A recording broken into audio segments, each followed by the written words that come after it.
Hello friends, मेरे डेजर classes में आप लोग का बहुत एक नए सेशन में फिर से स्वागत करता हूं। तो आज है 3 मार्च। 3 मार्च से जितने भी करंट अफेयर के क्वेश्चन बनेंगे यहाँ से हम कवर करेंगे, जो आपके हर एग्ज़ाम के लिए बहुत ही महत्वपूर्ण होता है। जो करंट अफेयर जो आपके हर एग्ज़ाम में 7 से 8 क्वेश्चन आपके, चाहे कोई भी एग्ज़ाम के प्रिपरेशन करो, चाहे एसएससी, रेलवे, यूपीएससी, पीएससी, सभी एग्ज़ाम के लिए यहाँ पे करंट बहुत ही ज़्यादा इंपॉर्टेंट है। 7 से 8 क्वेश्चन आपके हर एग्ज़ाम में पूछता है, चाहे स्टेट के एग्ज़ाम हो, चाहे सेंट्रल गवर्नमेंट के एग्ज़ाम। हम तो यहाँ पे 3 मार्च से जितने भी करंट अफेयर्स क्वेश्चन बन गए यहाँ से हम देखेंगे। अगर पहली बार आए हो चैनल में तो चैनल को सब्सक्राइब करके रख लीजिएगा, ताकि नोटिफिकेशन आप तक पहुँच जाए। आपके सभी एग्जाम के लिए SSC, PSC, railway, UPSC, Vyapam, जो पुलिस वगैरह सभी एग्जाम के लिए इम्पोर्टेंट है, इसको याद रखिएगा। तो चलिए इस सेशन को स्टार्ट करते हैं आज। तो पहला क्वेश्चन है, हाल ही में किस महिला ने नेशनल बैडमिंटन चैंपियनशिप का खिताब इन्होंने जीता है? तो आपके पीवी सिंधु है, आपका टाइपिंग मिस्टेक है, अनुपमा उपाध्याय, आकर्षि कश्यप या डी है, इनमें से कोई नहीं। तो इसका सही ऑप्शन हो जाएगा अनुपमा जो उपाध्याय है। इस साल जो नेशनल बैडमिंटन चैंपियनशिप का खिताब इन्होंने जीता है। तो याद रखिए, इसका जो सही आंसर हो जाए आपका अनुपमा जो उपाध्याय है, इसका सही आंसर हो जाएगा। तो यहाँ पे देखते हैं, अनुपमा जो उपाध्याय है, जो नेशनल बैडमिंटन चैंपियनशिप जो आपके इसका जो आयोजन है आपके, इसका कहाँ आयोजन हो रहा है?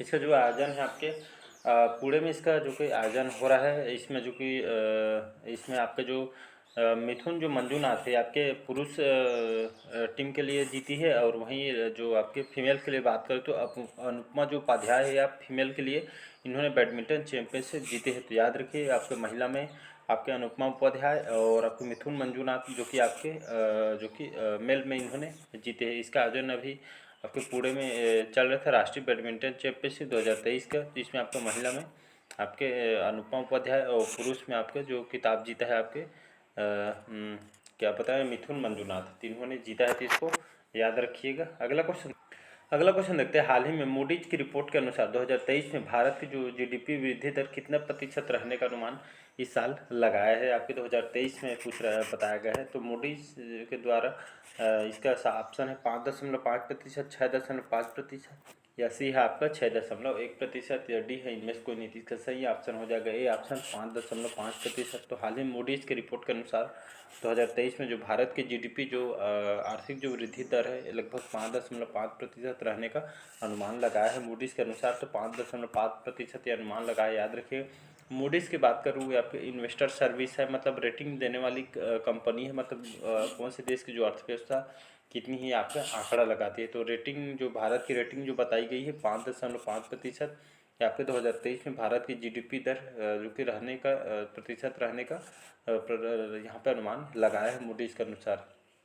मूडीज़ का जो हेड क्वार्टर है आपके न्यूयॉर्क में, इसका हेड क्वार्टर, इसकी जो स्थापना है आपका 1809 में इसकी स्थापना किया गया था। इसको याद रखिए।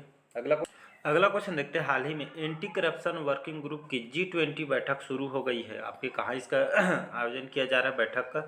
रायपुर, लखनऊ, गुरुग्राम या डी है, इनमें से कोई नहीं। तो इसका सही ऑप्शन हो जाएगा गुरुग्राम जो है आपके हरियाणा में आता है।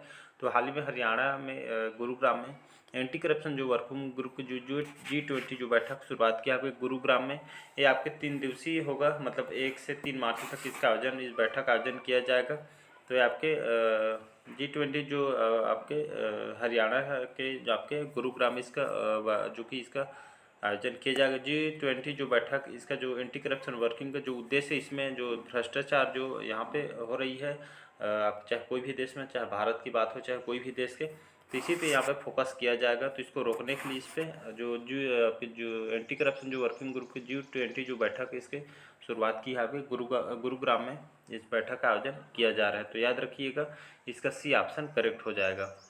अगला क्वेश्चन देखते हैं, हाल ही में किस तरह पीआईबी का मुख्य इनको बनाया गया है? तो पीआईबी के मुख्य किसको बनाया गया? तो आपके राजेश मल्होत्रा, प्रमोद भगत, एल वाई रावत या डी है, इनमें से कोई नहीं। इसका सही ऑप्शन हो जाएगा राजेश मल्होत्रा। तो हाल में जो राजेश मल्होत्रा, इनको पीआईबी के मुख्य बनाया गया है। तो पीआईबी इसका जो फुल फॉर्म होता है आपके प्रेस सूचना सर्विस, जो इसका पीआईबी का फुल फॉर्म होता है। तो हाल में भारतीय सूचना सेवा के जो वरिष्ठ अधिकारी के रूप में इनको साथ ही भारत के जो कि सरकार के मुख्य जो आपके प्रवक्ता इनको बनाया गया है आपके राजेश मल्होत्रा जी को। तो याद रखिएगा, इनको प्रेस सूचना ब्यूरो के अभी इनको हाल ही में यहाँ के हेड इनको बनाया गया था, इसको मुख्य सूचना आयुक्त इनको बनाया गया था, इसको राजेश मल्होत्रा नाम को याद रखिएगा। अगला क्वेश्चन देखते हैं, हाल ही में GSM एसोसिएशन द्वारा किस देश को गवर्नमेंट लीडरशिप अवार्ड 2023 से इनको सम्मानित किया गया है? तो आपके नेपाल को, भारत को, पाकिस्तान को या डी है इनमें से कोई नहीं। इसका सही ऑप्शन हो जाएगा गवर्नमेंट लीडरशिप जो अवार्ड 2023 का जो इस साल हमारे भारत को मिला है। तो याद रखिएगा, तो भारत ने इस साल गवर्नमेंट जो लीडरशिप जो अवार्ड है 2023 के लिए इन्होंने जीता है, तो इसको याद रखिए। तो ग्लोबल सिस्टम फॉर मोबाइल, इसका फुल फॉर्म होता है GSM का। तो ग्लोबल सिस्टम आपके फॉर मोबाइल जो यूनिट के इसके द्वारा इसको अवार्ड को दिया जाता है हर साल। किसी को कंट्री को कौन से कार्य के लिए दिया है? भारत को। तो दूरसंचार जो सुधारों और यहाँ पे सक्षम नीतियों पर बेहद महत्वपूर्ण कार्य करने के लिए यहाँ पे संचार के माध्यम में इनको बेस्ट कार्य करने के लिए भारत को इस साल लीडरशिप अवार्ड 2023 का अवार्ड दिया गया है, इसको याद रखिएगा। अगला क्वेश्चन, तो भारत को आपके सूचना दूरसंचार जितने भी सुधार किए गए उसमें बेस्ट कार्य के लिए दिया गया था, इसको याद रखिए।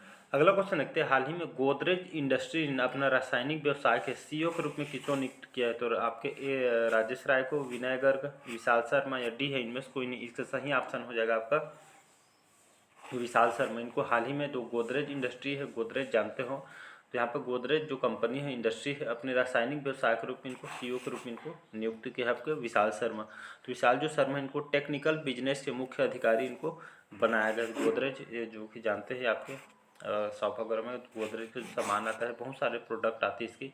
तो हाल विशाल शर्मा के रासायनिक व्यवसाय मतलब टेक्निकल मुख्य अधिकारी के रूप में इनको बनाया गया, तो इसको याद रखिएगा। नेक्स्ट क्वेश्चन है, अगला क्वेश्चन देखते हैं, हाल ही में किसने मून मिशन के लिए अपने रॉकेट के क्रॉनिक इंजन योजना इंजन का सफलतापूर्वक परीक्षण किया है?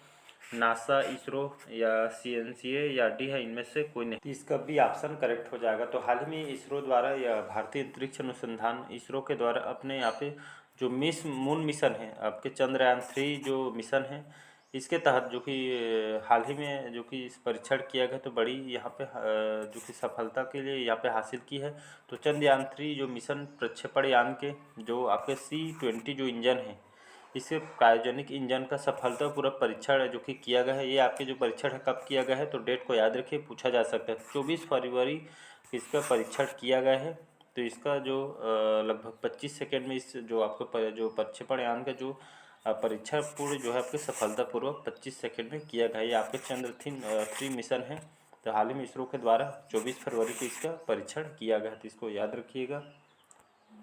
अगला क्वेश्चन देखते हैं, और इसरो की बात करूँ, इसरो को जो हेडक्वार्टर है बेंगलोर में, इसका हेडक्वार्टर इस जो फुल फॉर्म पर इसको भारतीय अंतरिक्ष अनुसंधान इसको कहा जाता है। 1958 में इसकी स्थापना किया गया है। इसके वर्तमान में अध्यक्ष कौन है? तो एस सोमनाथ जी वर्तमान में इसके अध्यक्ष है, तो इसको याद रखिए। अगला क्वेश्चन देखते हैं, हाल ही में किस देश के प्रधानमंत्री ने 8वें रायसीना डायलॉग के मुख्य अतिथि होंगे? फ्रांस, इटली, जापान या डी है इनमें से कोई नहीं। तो हाल ही में जो इटली देश के जो प्रधानमंत्री हैं, प्राइम मिनिस्टर, 8वें रायसीना डायलॉग के मुख्य अतिथि इनको बनाया गया है इटली के, तो याद रखिएगा। तो हाल ही में जो इटली के जो प्राइम मिनिस्टर हैं,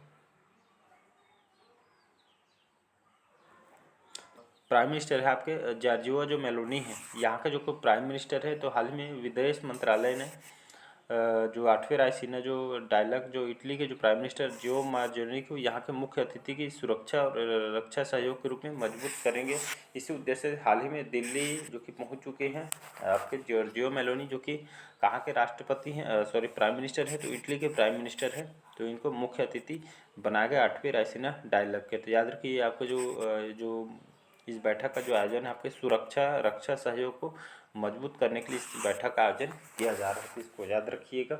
अगला क्वेश्चन देखते हैं, हाल ही में संयुक्त राष्ट्र के रिपोर्ट के अनुसार, UN कहते हैं, सभी जानते हो UN को, तो संयुक्त राष्ट्र रिपोर्ट के अनुसार किस देश में 83.7% यूरेनियम टुकड़े पाए गए हैं? तो ईरान में, दक्षिण अफ्रीका, ऑस्ट्रेलिया या डी है इनमें से कोई नहीं। इसका सही ऑप्शन हो जाएगा ईरान, याद रखिएगा।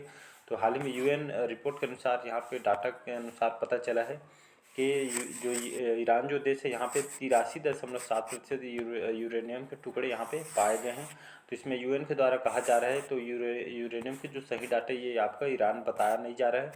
इसका कहना है जो ईरान का तो ईरान में लगभग 60% तक के अभी जो डाटा बताया है, लेकिन ये जो बढ़कर अभी 83.7% जो कि यूएन के द्वारा डाटा अनुसार पता चला है। तो इसका कहना है यूएन के कि जितना डाटा है आप बताइए। यूएन जो आपका ईरान है ये आपका सही डाटा नहीं बता रहा है। और यूएन का जो कहना है कि यहाँ से डाटा अनुसार पता चला है कि जो यहाँ एटम बम बनाने की ईरान पूरा साजिश कर रही है। इसी के चलते ये पूरा डाटा नहीं बता रहे एटम बम बनाने की, जो ये आपका जो ईरान में यूरेनियम से एटम बम बनाने की तैयारी करे, छुपा के रखा है। इसी चलते यूएन ने यहाँ पे दावा कर रहा है कि यूरेनियम को आपके छुपा के रखा है एटम बम बनाने के लिए। तो इसको याद रखिएगा।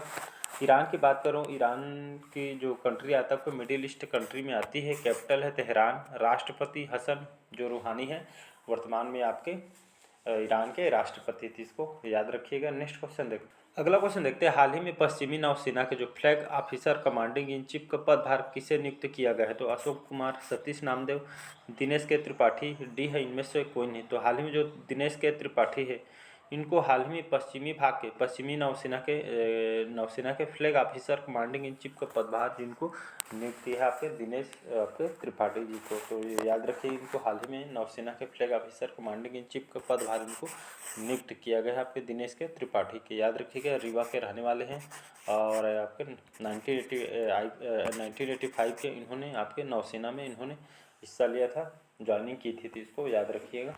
अगला क्वेश्चन देखते हैं। हाल ही में किस देश का आपका डेक्कन यूनिवर्सिटी गिफ्ट सिटी को अपना परिसर स्थापित करेगा? चीन, जापान, ऑस्ट्रेलिया या डी है इनमें से कोई नहीं। तो हाल में जो ऑस्ट्रेलिया जो देश जो डेक्कन यूनिवर्सिटी इसको यहाँ पे स्थानांतरित करके जो नया परिसर में स्थापित करेगा ऑस्ट्रेलिया देश की, आपके जो डेक्कन जो यूनिवर्सिटी है ये गिफ्ट सिटी में अपना जो परिसर को स्थापित करने जा रही है। तो ये ऑस्ट्रेलिया की सिटी की बात है। अगला क्वेश्चन देखते हैं। हाल ही में शून्य भेदभाव दिवस कब मनाया गया है? तो 27 फरवरी, 1 मार्च, 28 फरवरी, डी है इनमें से कोई नहीं। तो इसका सही ऑप्शन हो जाएगा बी ऑप्शन 1 मार्च।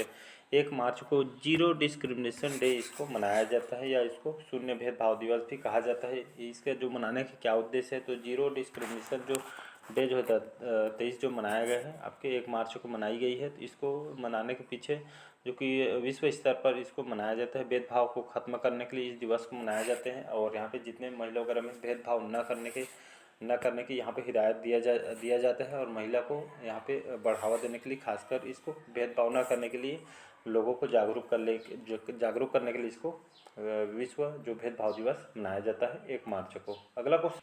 अगला क्वेश्चन देखते हैं यहाँ पे। हाल ही में कौन सा दूसरा B20 कार्यक्रम होस्ट कर रहा है? तो दिसपुर, ईटानगर, आइजोल या डी है इनमें से कोई नहीं। इसका सही ऑप्शन हो जाएगा आइजोल। याद रखिए मिजोरम की जो राजधानी है आइजोल।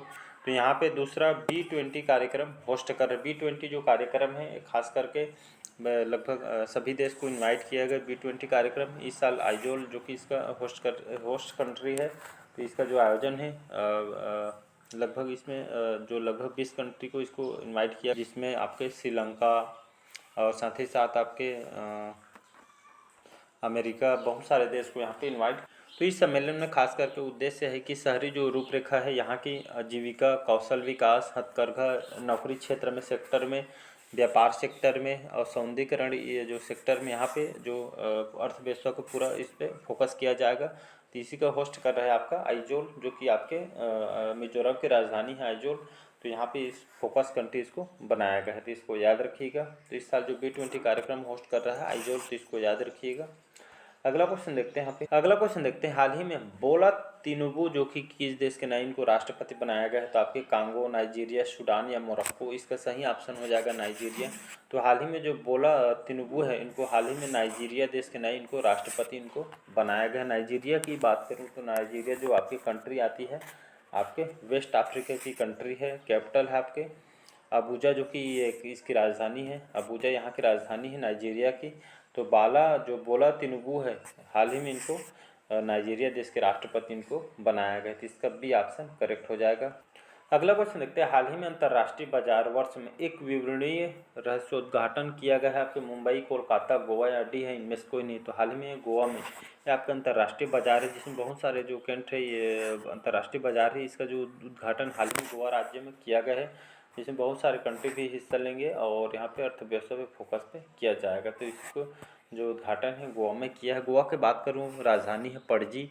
प्रमोद सावंत यहाँ के मुख्यमंत्री, श्रीधरन पिल्लई वर्तमान में यहाँ के राज्यपाल है। तो इसको याद रखिए। अंतर्राष्ट्रीय बाजार का उद्घाटन हाल ही में गोवा में किया गया, तो इसको याद रखिएगा।